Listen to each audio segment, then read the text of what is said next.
মেমারি থেকে রাকেশ মুকেশ ধরা পড়েছে। মনে করা হচ্ছে পাকিস্তানে তারা এখানকার খবর পাঠাতো। তো এই রাকেশ মুকেশ কিভাবে খবর পাঠাতো তার চেয়েও মারাত্মক তথ্য হাতে আসছে। এই রাকেশ মুকেশকে কিভাবে জালে ফাঁসানো হয়েছিল, ট্র্যাপ করা হয়েছিল এক মহিলার মাধ্যমে, যাকে আমরা হানি ট্র্যাপ বলি। এই হানি ট্র্যাপ কি না, মহিলার সঙ্গে যোগাযোগ ঘটিয়ে সেই যোগাযোগের মাধ্যমে মহিলার সঙ্গে অন্তরঙ্গ রেখে কোনো ছবি বা ভিডিও তুলে তারপরে ব্ল্যাকমেল, অনেকটা সেই রকমই কিছু কি হয়েছিল? তা না হলে কেন এই ট্র্যাপে পড়ে গেছে ওই দুজন, কিভাবে জাল বেছানো হয়েছিল? শরদিন্দু রয়েছেন আমার সঙ্গে সরাসরি। আমি শরদিন্দুর সঙ্গে একবার কথা বলবো। শরদিন্দু আমার সঙ্গে আছেন। শরদিন্দুর সঙ্গে কথা বলে আমি একবার জানার চেষ্টা করব যে ঠিক কিভাবে জাল বেছানো হয়েছিল। শরদিন্দু,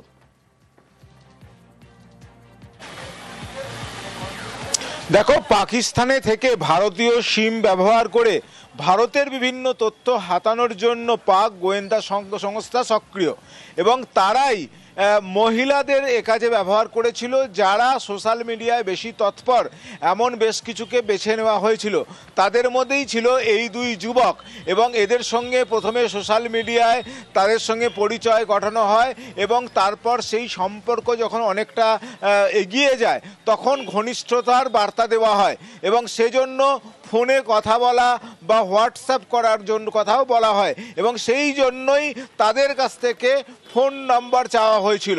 এবারে ফোন নাম্বারে হোয়াটসঅ্যাপ অ্যাক্টিভেট করতে গেলে ওটিপি প্রয়োজন, এবং সেই যে মহিলারা তারা কিন্তু এই রাকেশ মুকেশের কাছ থেকে সেই ওটিপিও নিয়ে নেয়, এবং এভাবেই তাদের জালের মধ্যে ফাঁসিয়ে ফেলে পাক গোয়েন্দা সংস্থা।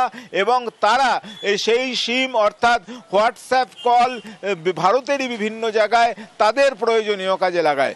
অতনু, একটু সঙ্গে থাকো, একটা ছবি দেখাবো।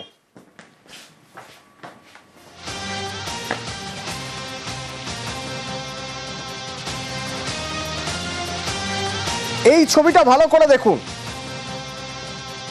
পূর্ব বর্ধমানের মেমারির বাড়ি, তিনতলা বাড়ির দোতলায় রাকেশ মুকেশ ভাড়া থাকতো।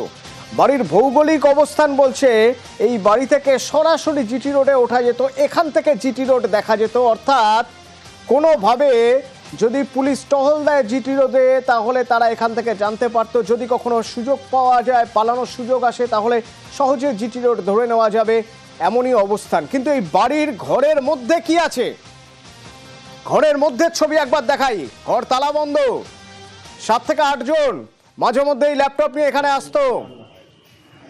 এই ঘরের ভিতরে একটা হোয়াইট বোর্ড আছে যেখানে প্ল্যান বোঝানো হতো। আমার সঙ্গে শরদিন্দু রয়েছে। শরদিন্দু, এই ঘরের ভিতরে ছবি, ভিতরে তুমি গিয়েছো, এই ঘরের ভিতরে ছবি তুমি দেখেছো, কি মনে হচ্ছে তোমার? এই ঘরে কতজন থাকতো, কিভাবে থাকতো, কি কাজ হতো?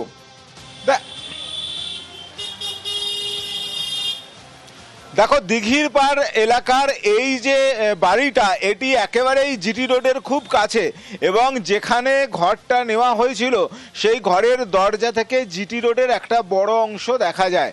রাকেশ মুকেশ তারা জানতো যে তারা পাকিস্তানকে সিম কার্ড পাঠিয়েছে, ওটিপি পাঠিয়েছে, তাদের পাঠানো সিম কার্ডের নাম্বারে ভারতে বিভিন্ন ফোন করছে পাক গুপ্তচর সংস্থা। স্বাভাবিকভাবেই তাদের ওপর পুলিশি নজর পড়তে পারে, তাই তারা আপাত নিরীহ একেবারেই একটা এলাকা, যেই এলাকায় কেউ কাউকে সন্দেহ করবে না, সেই এলাকাকে বেছে নিয়েছিল। পাশেই রয়েছে rail station, Memari rail station, এবং জিটি রোড থাকায় সড়ক পথ এবং রেলপথে গা ঢাকা দেওয়া সুবিধা। পেছনে রয়েছে বিস্তীর্ণ মাঠ, এবং এমনই এক বাড়ি যেখানে হচ্ছে ঢোকা বেরোনোর ক্ষেত্রে কোনো নজরদারি নেই, কোনো প্রহরা নেই, যে যখন ইচ্ছা ঢুকতে পারে।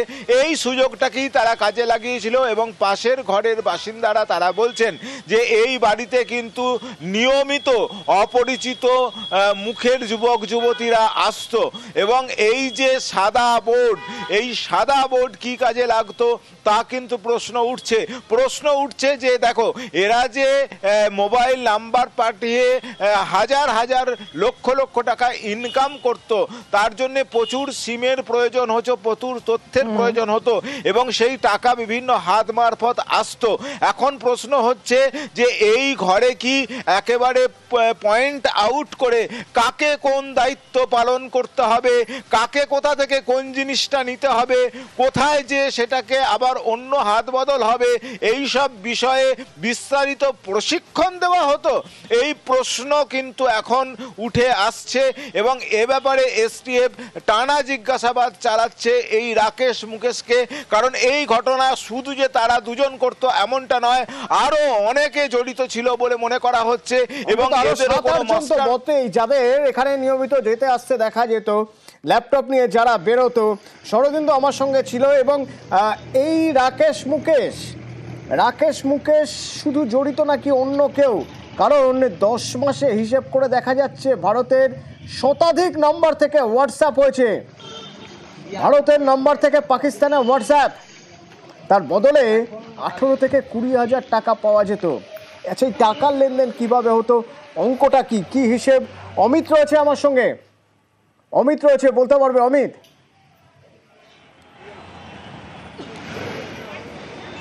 দেখো, এখনো পর্যন্ত রাজ্য পুলিশের এসটিএফ সূত্রে যেটা জানা যাচ্ছে, এই রাকেশ মুকেশ তাদের আর্থিক লেনদেন তাদের সাথে হয়েছে এবং ঘুরপথে বা হাত বদলে তাদের কাছে টাকা পৌঁছে গিয়েছে। যখন তারা একটি করে ভারতীয় নম্বর এবং তারপরে ওটিপি পাঠিয়েছেন পাকিস্তানে এবং যারা সেই সমস্ত নম্বর ব্যবহার করে যারা হোয়াটসঅ্যাপ অ্যাকাউন্ট ক্রিয়েট করেছে, তার বিনিময়ে রাকেশ এবং মুকেশের অ্যাকাউন্টে পাঠানো হয়েছে 18 থেকে 20,000 টাকা। সর্বাধিক 20,000 টাকা এসছে এমনটা কিন্তু রাজ্য পুলিশ এসটিএফ সূত্রে দাবি করা হচ্ছে। তবে মানি এক্সচেঞ্জার যারা রয়েছে, যারা টাকার হাত বদল করে, তাদের মাধ্যমে এই টাকা পাঠানো হয়েছে এমনটা কিন্তু সূত্রের দাবি। সেক্ষেত্রে গত 10 মাসে প্রায় শতাধিক ভারতীয় নম্বর সেগুলো পাঠানো হয়েছে এখান থেকে, এই তথ্য কিন্তু উঠে আসছে। তবে এই চক্রে রাকেশ বা মুকেশ শুধু কি আছে, না তার মাথারাও কেউ আছে?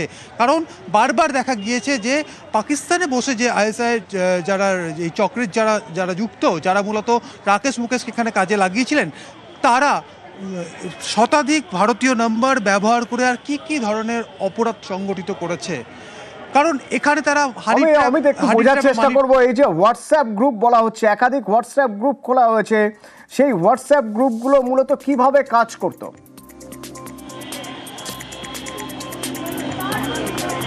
দেখো, একাধিক হোয়াটসঅ্যাপ গ্রুপ যে তথ্য উঠে আসছে যে বিভিন্ন এনজিওকে সামনে রেখে এই সমস্ত হোয়াটসঅ্যাপ গ্রুপ খোলা হয়েছিল এবং সেখানে সদস্য হিসাবে রাকেশ মুকেশ তাদের নম্বরও কিন্তু সেখানে যুক্ত ছিল যে গ্রুপে। এবং সেখানে বেশ কিছু নম্বর দেখে কিন্তু সন্দেহ তৈরি হয় তদন্তকারী আধিকারিকদের মধ্যে বা এমনকি গোয়েন্দাদের মধ্যে, এবং সে সমস্ত নম্বরও সার্ভিলেন্সে বসানো হয়। তখন দেখা যায় এই সমস্ত গ্রুপের 3 থেকে 4টি বা কোনো গ্রুপের 5 থেকে 6টি নম্বর দেখা যাচ্ছে যেগুলো ভারতীয় নম্বর হলেও সেগুলো অপারেট হচ্ছে বা ব্যবহার করা হচ্ছে পাকিস্তান থেকে। তাহলে কি উদ্দেশ্যে এই সমস্ত গ্রুপ করা হয়েছিল? শুধুই কি এনজিও, মানে সামনে রাখা হচ্ছে এনজিও, বিভিন্ন শিক্ষামূলক কর্মসূচিকে সামনে রেখে এগুলোকে কাজকর্মকে দেখানো হচ্ছে, কিন্তু আদতে পাকিস্তানের মাটিতে বসে ভারতীয়দের কাজে লাগিয়ে ভারতের বিভিন্ন নিরাপত্তা সংক্রান্ত এবং দেশের বিভিন্ন অভ্যন্তরীণ সংক্রান্ত বিষয় তারা তথ্য আদান প্রদানের জন্য এই সমস্ত গ্রুপ তৈরি করা হয়েছিল বলে প্রাথমিকভাবে মনে করছে তদন্তকারী আধিকারিকরা। সেই জায়গা থেকে মুকেশ এবং রাকেশ তাদেরকে ঘুরপথে বা হাত বদলে তাদের কাছে টাকা পৌঁছে যেত এবং সেই টাকা তারা পেলে ভারতীয় নম্বর বা মেমারি থেকে, এখনো পর্যন্ত মেমারি থেকে বেশ কিছু নম্বর তারা পাকিস্তানে পাঠিয়েছেন এবং সেই সমস্ত নম্বর ব্যবহার করে সেখানে হোয়াটসঅ্যাপ অ্যাকাউন্ট ক্রিয়েট হয়েছে এবং সেই সমস্ত হোয়াটসঅ্যাপ অ্যাকাউন্ট ক্রিয়েট করার পরে সেখান থেকে পাকিস্তানের মাটিতে বসেই ভারতীয়দের সঙ্গে যোগাযোগ রাখা বা রাকেশ মুকেশের মতো আরও বেশ কয়েকজন রয়েছে যারা এই মুহূর্তে সন্দেহভাজন বা সাসপেক্ট, তাদের সঙ্গে যোগাযোগ রাখা হতো পাকিস্তান থেকে। কিন্তু কেন ভারতীয় নম্বর? সেক্ষেত্রে গোয়েন্দারা মনে করছেন যে ভারতীয় নম্বর ব্যবহার করার সুবাদে পুলিশের সার্ভিলেন্স বা গোয়েন্দাদের সার্ভিলেন্স কার্যত এড়ানো যেত, এই কারণেই কিন্তু এইরকম পরিকল্পনা হলো না, শেষমেশ ধরাই পড়ে গেল। ধন্যবাদ অমিত। নীতি আয়োগের রিপোর্ট দেওয়া হয়েছে, পশ্চিমবঙ্গ নিয়ে রিপোর্ট।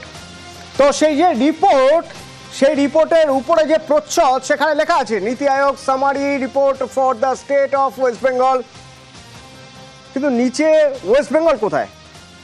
পশ্চিমবঙ্গ তো এখানে থাকার কথা, কিন্তু এই জায়গাটা কেন লাল করা আছে? তার কারণ এটা বিহার, পশ্চিমবঙ্গের বদলে ওখানে বিহারের ম্যাপ। বলা হচ্ছে পশ্চিমবঙ্গের রিপোর্ট, এদিকে দেখানো হচ্ছে বিহারের ম্যাপ। নীতি আয়োগের এই মানচিত্রে বাংলার স্থান বদল, যে স্থান বদল নিয়ে পোস্ট, এক্স হ্যান্ডেলে পোস্ট তৃণমূলের, এবং নীতি আয়োগের মানচিত্র নিয়ে সরব এবং মুখ্যমন্ত্রী নীতি আয়োগকে ক্ষমা চাওয়ার দাবি। নীতি আয়োগের মানচিত্রে বাংলার স্থান বদল, বিহারের জায়গায় বাংলা, প্রতিবাদ জানিয়ে নীতি আয়োগকে চিঠি মুখ্যমন্ত্রীর। মানচিত্রে গলদ, বাংলার অসম্মান, চিঠিতে লিখছেন মুখ্যমন্ত্রী। মানচিত্রের বদল কিভাবে হয়? নীতি আয়োগের রিপোর্ট, নীতি আয়োগের প্রচ্ছদ, নীতি আয়োগের বিশ্বাসযোগ্যতা নিয়ে এবার প্রশ্ন উঠে যাচ্ছে।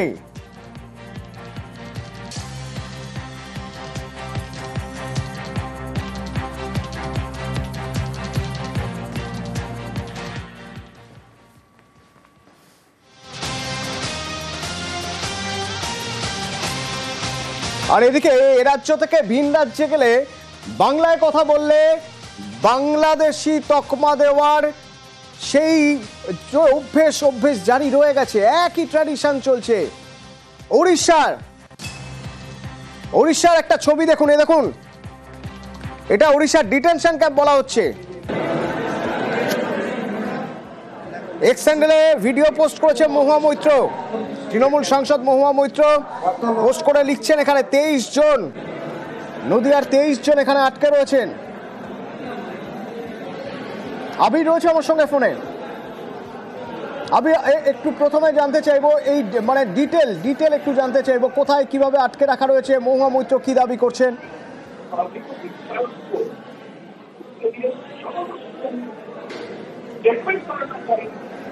না, আবির কি আমার কথা শুনতে পাচ্ছে?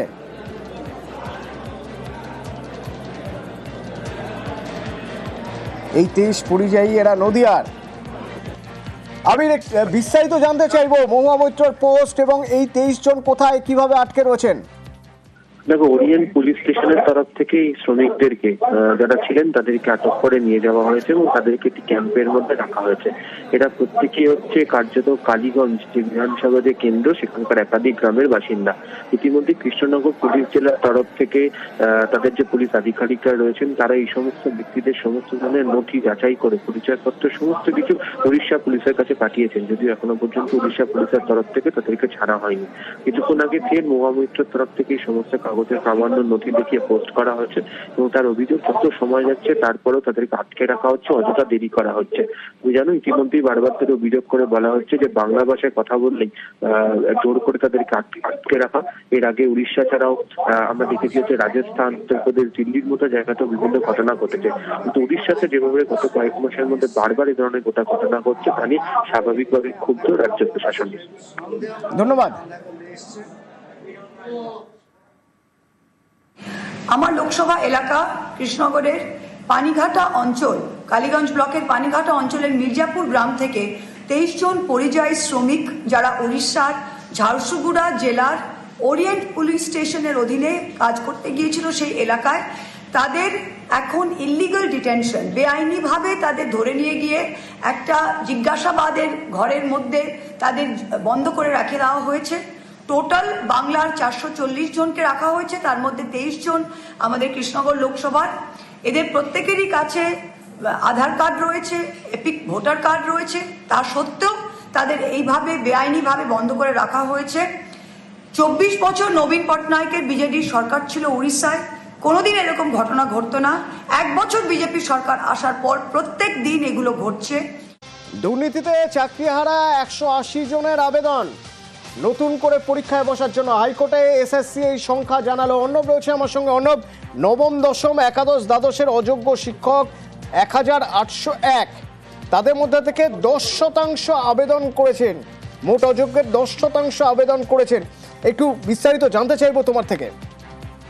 দেখো, নতুন নিয়োগ প্রক্রিয়া সুপ্রিম কোর্টের এই 2016 সালে চাকরি বাতিল করার পর তার বিজ্ঞপ্তি 30 মে জারি করেছে স্কুল সার্ভিস কমিশন। এই প্রথম এজলাসে বা আদালতে এসএসসি জানালো প্রকৃত অযোগ্য সংখ্যা কত এবং প্রকৃত অযোগ্য শিক্ষক শিক্ষিকা কত ছিল, এবং কতজন এখনো পর্যন্ত নতুন পরীক্ষায় বসতে চেয়ে আবেদন করেছে। এবং এসএসসি তরফে সিনিয়র অ্যাডভোকেট কল্যাণ বন্দ্যোপাধ্যায় আজ হাইকোর্টে বিচারপতি সৌমেন সেনের ডিভিশন বেঞ্চে জানায় যে 1801 জন শিক্ষক শিক্ষিকা যারা অযোগ্য, যাদের পৃথকীকরণ করা গেছে এসএসসি 2016 সালের নিয়োগ প্রক্রিয়া থেকে, নবম, দশম, একাদশ, দ্বাদশ শ্রেণীর 1801 জন শিক্ষক বা শিক্ষিকা তারা অযোগ্য, চিহ্নিত দাগি, এটা এসএসসি জানালো। এবং এর মধ্যে এখনো পর্যন্ত 180 জন এসএসসি হিসাবে নগণ্য ফ্যাক্সেন যা আবেদন এসছে তার নগণ্য পার্সেন্টেজে এই সংখ্যায় আবেদন এখনো পর্যন্ত জমা পড়েছে। কেন এই তথ্য বললো? বিচারপতি সৌগত ভট্টাচার্য স্পষ্ট তার রায়ে জানিয়ে দিয়েছিলেন ঠিক দুদিন আগে যে এসএসসির এই নিয়োগ প্রক্রিয়া থেকে চিহ্নিত অযোগ্য বা চিহ্নিত দাগিদের বাদ দিতেই হবে এবং যদি কেউ আবেদন করে থাকে সেই আবেদনগুলোকেও বাতিল করতে হবে স্কুল সার্ভিস কমিশনকে, প্রয়োজনে তাদের বিজ্ঞপ্তিকে বদল করতে হবে। সেই জায়গা থেকে এসএসসি আজকে হাইকোর্টে এই তথ্য দিল এবং যেটা প্রকৃতপক্ষে যেটা নিয়ে এত আন্দোলন চলছে, চর্চায় আসছে বারবার, যে এসএসসি আমরা জানি 31শে ডিসেম্বর পর্যন্ত রাজ্যে বিভিন্ন বিদ্যালয়ে যে সমস্ত শিক্ষক শিক্ষিকারা চাকরি করছিলেন তাদের একটা সংখ্যক কিন্তু বেতন এখন পাচ্ছেন, স্কুলে তারা যাচ্ছেন, কিন্তু একটা অংশ বসে গেছেন যারা অযোগ্য হিসেবে চিহ্নিত হয়েছেন।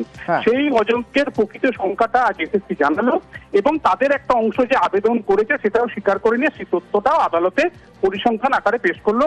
যদিও কোনো তালিকা নাম ধাম বিস্তারিত দেওয়া হয়নি এসএসসির তরফে, কিন্তু এজলাসে এটা স্বীকার করে নিল আজ এসএসসি এই পরিমাণ অযোগ্য ছিল, এত আবেদন এসেছে। ধন্যবাদ। সরকার যোগ্য অযোগ্য গুলিয়ে দিয়েই আমাদের প্যানেলটাকে হারিয়েছে। অবৈধভাবে যারা নিয়োগ পেয়েছে তাদের সঙ্গে সরকার আছে এবং এই সংখ্যাটা ক্রমশ যত কম দেখাতে পারবে সেই নীতিটাই সরকার গ্রহণ করছে। অ্যাকচুয়ালি সুপ্রিম কোর্ট, সিবিআই সবাই পরিষ্কার নির্দেশ দিয়েছে কারা অযোগ্য বা কারা অবৈধভাবে নিয়োগ হয়েছে, কারা আর্থিক লেনদেনের মাধ্যমে নিয়োগ হয়েছে, সেগুলো নাম লিস্ট করে দিয়েছে, সেটা সরকার জানে। সিবিআইয়ের কাছে আছে, সুপ্রিম কোর্টের কাছে আছে, ইভেন হাইকোর্টের কাছে আছে, কিন্তু সরকার এটাকে কারচুপি করছে।